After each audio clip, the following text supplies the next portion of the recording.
శాంకరీ శ్రీకరీ సాధ్వి శరశ్చంద్ర నిభానన శాతోదరి శాంతిమతి నిరాధార నిరంజన.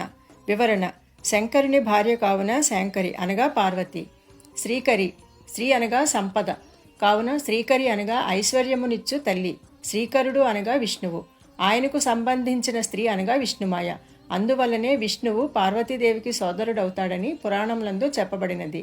కాళికా పురాణమునందు మహేశ్వరుని శక్తి 4 రూపములతో ఉన్నదని, అది భోగమునందు భవాని, పురుష రూపంలో విష్ణువు, క్రోధము కలిగినప్పుడు కాళి, యుద్ధమునందు దుర్గా అని పిలువబడును అని కలదు. సాధ్వి, సాధ్వి అనగా పతివ్రత. శ్రీమాత ఎల్లప్పుడూ పరమేశ్వరుని అర్ధాంగి మాత్రమే. ఇది ఇతర స్త్రీలకు సాధ్యపడినది కాదు. ఈ లలితా సహస్రనామంలోనే 709వ నామం సదాశివ పతివ్రత అనున్నది.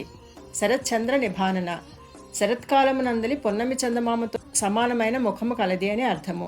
శాతోదరి, పలుచని ఉదరము కలది. శత అనగా 100, ఉదర అనగా గుహలు కలవాడు హిమవంతుడు, అతని కుమార్తె శాతోదరి. శాంతిమతి, శాంతమైన మనస్సు కలది, భక్తుల ఎడల ప్రసన్నభావము కలిగినది తల్లి అని భావము. నిరాధార, తనకు వేరొక ఆధారము అక్కరలేదు, సర్వ జగత్తులకు ఆమెయే ఆధారము.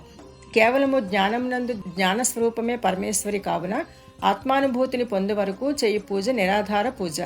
నిరంజన, తమోగుణము లేనిది, మాయా సంబంధము లేనిది, అవిద్యా సంబంధము లేనిది. శాస్త్రజ్ఞానమే గాని ఆత్మానుభూతి లేని వారిని విజ్ఞాన కేవలులు అంటారు. తల్లి జ్ఞానస్వరూపురాలు, అవిద్యా సంపర్కం లేనిది, త్రికాలమునందు ఉండినది. విజ్ఞాన కేవలులకు కాక నిర్మల భక్తులకు మాత్రమే అనుగ్రహము చూపునది తల్లి అని భావము.